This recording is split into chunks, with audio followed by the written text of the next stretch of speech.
अस्सलामुअलैकुम guys and welcome back to quick research reviews. आज की इस वीडियो में हम एक ऐसे पावरफुल एआई टूल को एक्सप्लोर करने की कोशिश करेंगे जिसको यूज़ करके ना सिर्फ आप एक सिंगल टास्क परफॉर्म कर सकते हैं बल्कि हम इसे यूज़ करके मल्टीपल टास्क परफॉर्म करेंगे। लाइक दैट के अगर आपने रिसर्च डाटा सेट को एनालाइज करना है या फिर आप विजुअलाइजेशंस जनरेट करवाना चाह रहे हैं, ठीक है। इसी तरह अगर आपने रिपोर्ट्स जनरेट करवानी है या फिर आप स्लाइड्स बनवाना चाह रहे हैं, तो ये तमाम के तमाम जो मल्टी टास्क हैं, इंस्टेड ऑफ दैट के हम डिफरेंट जो है वो टूल्स हर टास्क के लिए यूज़ करें, हम एक ऐसे एआई टूल को यूज़ करेंगे जो हमारे तमाम के तमाम मल्टीपल टास्क को एक ही प्लेटफॉर्म को यूज़ करके हमें जो है वो रिस्पॉन्सेज प्रोवाइड करेगा। So the name of that tool is called Julius AI tool, जो कि एक बहुत ही effective and quick response generator tool है, ठीक है। सो इसका जो वर्क फ्लो है काम करने का, सिंपल इज दैट के आपने जो है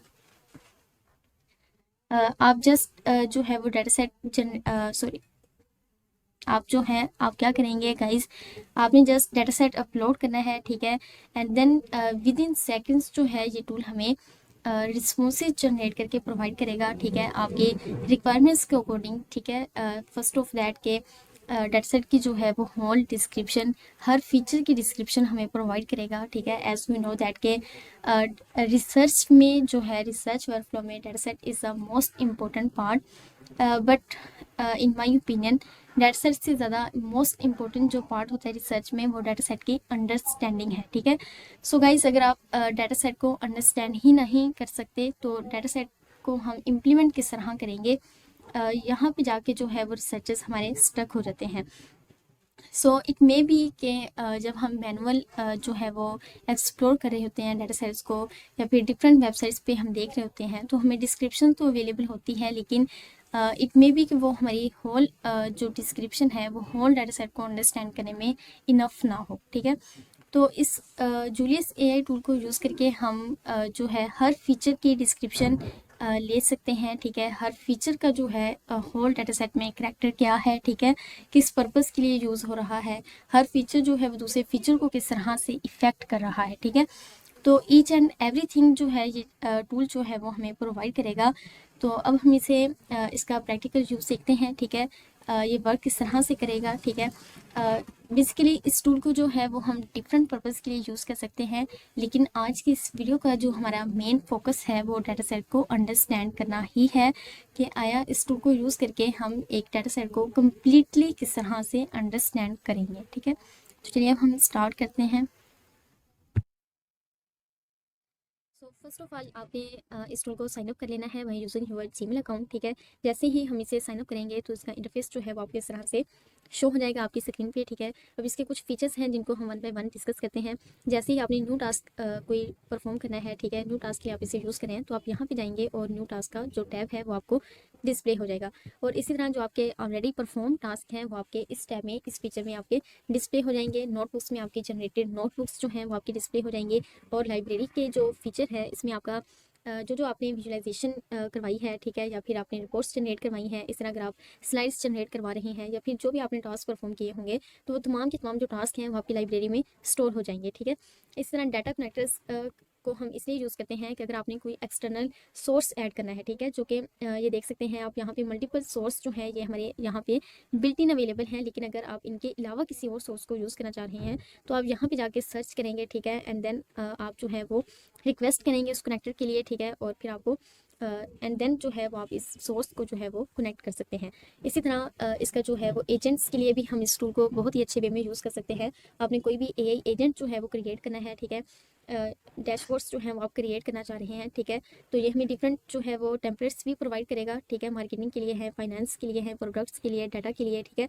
तो यहाँ पे जो है वो आपने अपनी रिक्वायरमेंट्स के अकॉर्डिंग जो है वो चूज़ कर लेने हैं और आपके जो एजेंट्स जो हैं वो आप इसको इस फीचर को जो है वो यूज़ करके आपने एजेंट्स क्रिएट करने हैं। एंड देन जो है आफ्टर क्रिएटिंग जो आपके एजेंट्स होंगे वो आपके इसी टैब में डिस्प्ले हो जाएंगे, ठीक है।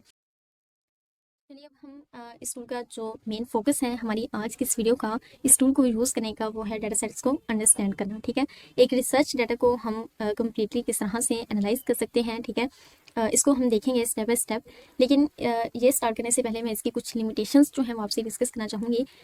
लिमिटेशंस, इसकी जो मेन लिमिटेशन है वो ये है कि ये जो टूल है वो बहुत ही लिमिटेड फीचर है, ठीक है। मीन्स के इसके जो है वो क्रेडिट्स बहुत ज़्यादा लिमिटेड हैं, जो कि 1 या 2 प्रॉम्प्ट्स के बाद ही आपके जो है वो ख़त्म हो जाते हैं, ठीक है। लेकिन अगर आप इसको मल्टीपल लॉन्ग टाइम के लिए, ठीक है, यूज़ करना चाह रहे हैं तो उसके लिए आप इसके जो है वो डिफरेंट अपग्रेड प्लान्स जो है वो आप चूज़ कर सकते हैं अपनी रिक्वायरमेंट्स के अकॉर्डिंग, ठीक है। तो चलिए अब हम एक डाटा सेट को अपलोड करते हैं, ठीक है, और हम उसे उसके रिजल्ट्स जो है वो एनालाइज करने की कोशिश करेंगे।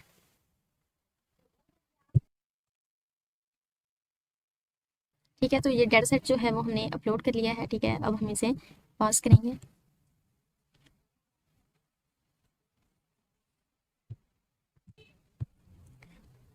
सो ये जो है वो हमें रिजल्ट जो है वो प्रोवाइड करेगा, ठीक है। और इसके साथ साथ आप ये देख सकते हैं कि जैसे ही हमने डाटा सेट अपलोड किया है तो ये हमें नेक्स्ट जो फीचर है रिपोर्ट का, ठीक है, ये हमें साथ ही रिपोर्ट का जो है वो ऑप्शन प्रोवाइड कर देगा कि अगर आपने रिपोर्ट जनरेट करवानी है तो उसके लिए हम इसको यूज़ कर सकते हैं, ठीक है। इसी तरह जैसे हमारी रिपोर्ट जनरेट हो जाएगी तो ये हमें नेक्स्ट स्लाइड्स पे ले जाएगा, ठीक है। और जैसे जैसे हम जो है वो टास्क परफॉर्म करते जाएंगे ये हमें नेक्स्ट फीचर्स की तरफ मूव ऑन करता जाएगा, ठीक है। ठीक है, तो अब इसका जो प्रोसेसिंग टाइम जो है वो कंप्लीट हो गया है और इसने हमें डिफरेंट जो है वो रिजल्ट्स प्रोवाइड किए हैं, ठीक है। ये हमें विजुअलाइजेशन भी चार्ट्स और ग्राफ्स में हमें प्रोवाइड कर रहा है, ठीक है।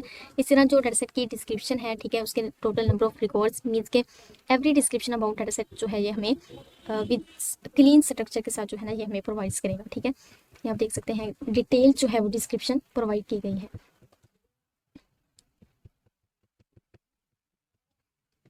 ठीक है, इसी तरह आप डिफरेंट टाइप्स के जो है वो it's totally based on your prompt कि आप किस तरह के रिजल्ट्स जो है वो एक्सपेक्ट कर रहे हैं, ठीक है। इससे किस तरह के आपको रिजल्ट्स चाहिए और ईच एंड एवरीथिंग जो है हर फीचर की फीचर्स का जो को रिलेशन है, ठीक है, फीचर्स की डिस्क्रिप्शन है ये हमें प्रोवाइड करेगा, ठीक है।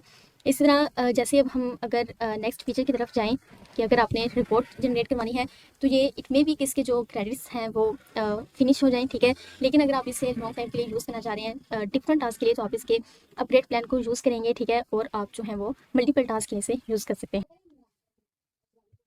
So guys this is all about this tool. अगर आप बिगनर रिसर्चर्स हैं या आप कम्प्लेक्स डाटा सेट्स पे काम कर रहे हैं तो एक डाटा सेट को कम्प्लीटली हम किस तरह से अंडरस्टैंड कर सकते हैं, ठीक है। अगर आपने कम्प्लेक्स डाटा सेट्स को ईजिली अंडरस्टैंड करना है तो उसके लिए ये टूल बहुत ही हेल्पफुल हो सकता है। I hope this video will be helpful and would be liked by all researchers. Thanks very much guys. Allah Hafiz.